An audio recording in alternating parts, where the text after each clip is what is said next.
Hello hi आदाब नमस्कार सम्मानित साथियों। Welcome to YouTube channel TET point. आज हम डिस्कशन करने जा रहे हैं एर्थ पे कमीशन, किन कर्मचारियों को नहीं मिलेगा लाभ।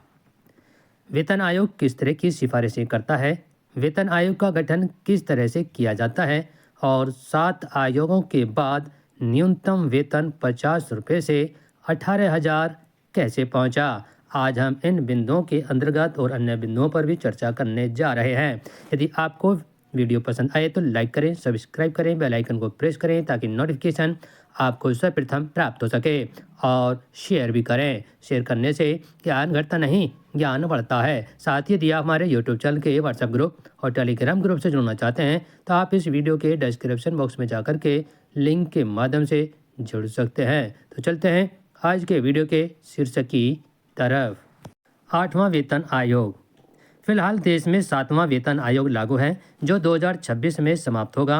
7वें वेतन आयोग का कार्यकाल समाप्त होने से पहले केंद्र सरकार के कर्मचारियों के वेतन में संशोधन के लिए 8वें वेतन आयोग के गठन का निर्णय लिया गया है। क्या है वेतन आयोग? वेतन आयोग एक हाई लेवल कमेटी है। इसका गठन केंद्र सरकार करती है। वेतन आयोग आर्थिक परिस्थितियों के हिसाब से कर्मचारियों के वेतन की सिफारिश करता है। यह सरकारी कर्मचारियों के आर्थिक कल्याण के लिए सुधारों की सिफारिश करता है।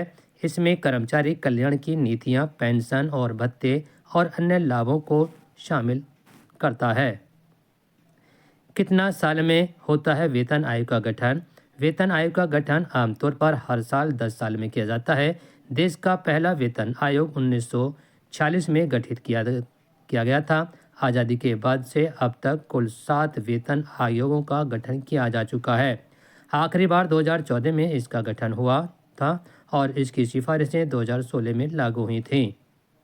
वर्तमान केंद्र सरकार के कर्मचारियों और पेंशन भोगियों को 7वें वेतन आयोग की सिफारिशों के आधार पर वेतन मिलता है। वेतन आयोग का प्रमुख कोई जज या अन्य उच्च पदस्थ अधिकारी हो सकता है। इसके अन्य सदस्य सैलरी, वित्त, इकोनॉमी, मानव संसाधन प्रबंध जैसे क्षेत्रों के एक्सपर्ट होते हैं। किन कर्मचारियों को नहीं मिलेगा लाभ? पब्लिक सेक्टर अंडरटेकिंग PCUS और ऑटोनॉमस बॉडी के कर्मचारी ग्रामीण डाक पे कमीशन के दायरे में नहीं आते। इसके अलावा कुछ स्पेसिफिक कर्मचारी जैसे कि हाई कोर्ट, सुप्रीम कोर्ट के जज भी पे कमीशन के दायरे से बाहर होते हैं। इनके वेतन और भत्ते अलग नियम और कानून के तहत तय होते हैं। ऐसे में इन पर 8वां पे कमीशन लागू नहीं होता है। किस तरह की सिफारिश से करता है वेतन आयोग? वेतन आयोग कर्मचारियों के मौजूदा वेतन में बढ़ोतरी, पेंशन योजना में सुधार, भत्तों, किफ़ायती आवास, परिवहन भत्ता, चिकित्सा भत्ता आदि में इजाफा, कामकाजी परिस्थितियों में सुधार, नए कर्मचारियों के लिए भर्ती प्रक्रिया और सैलरी स्ट्रक्चर में सुधार और कर्मचारियों के लिए ट्रेनिंग प्रोग्राम की सिफारिश कर सकता है।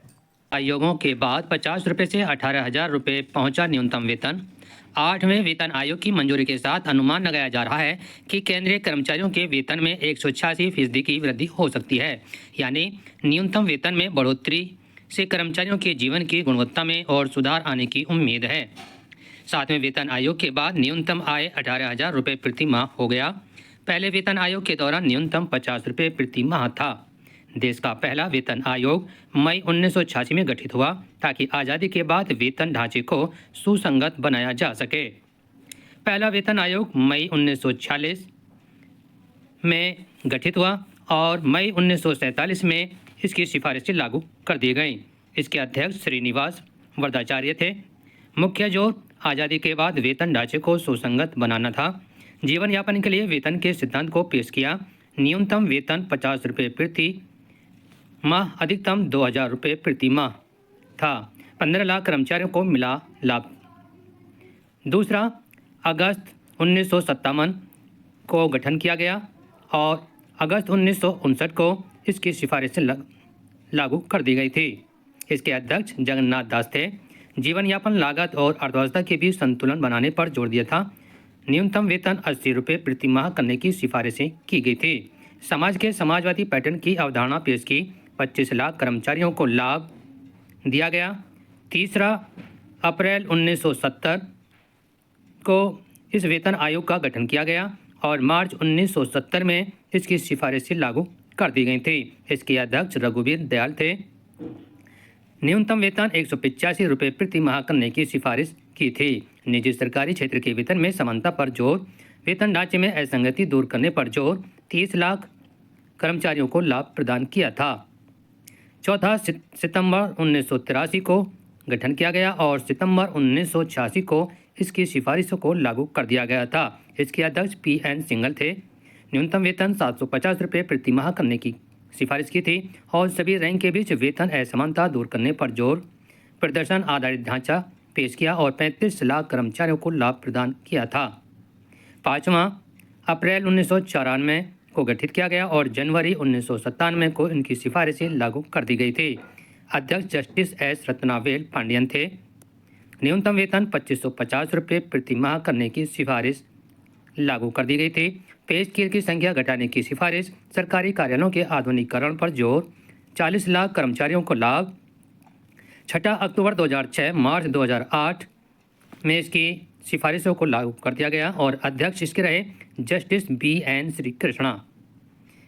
पे बैंड व ग्रैंड पे की अवधारणा पेश की और न्यूनतम वेतन 7000 रुपये प्रति माह और अधिकतम वेतन 80,000 रुपये प्रति माह थी। प्रदर्शन आधारित पुरस्कार दिए जाने की अवधारणा पेश की। 60 लाख कर्मचारियों को लाभ प्रदान किया गया। 7वां वेतन 2014 में गठन किया गया और 2016 में सिफारिश लागू कर दी गई थी। पे बैंड और ग्रेड पे की अवधारणा पेश की। न्यूनतम वेतन 18,000 रुपये प्रति माह किया गया था और ग्रेड पे सिस्टम की जगह एक पे मैट्रिक्स की अवधारणा पेश की। भत्तों और काम व घर के बीच संतुलन पर ध्यान केंद्रित किया। 1 करोड़ कर्मचारियों को लाभ प्रदान किया गया। 8वां वेतन आयोग। नए साल में केंद्र सरकार ने लाखों कर्मचारियों को तोहफा दिया है और केंद्र सरकार ने गुरुवार को 8वें वेतन आयोग के गठन को मंजूरी देने का ऐलान कर दिया। गठन के बाद आयोग की रिपोर्ट के आधार पर कर्मचारियों की सैलरी और पेंशन धारकों के पेंशन में इजाफा होगा। लाभान्वित हो गए और लाभान्वित होने वाले लोगों की संख्या 1 करोड़ से अधिक होगी। तो इस तरह से यदि हमारी वीडियो पसंद आए तो लाइक करें, सब्सक्राइब करें। थैंक्स।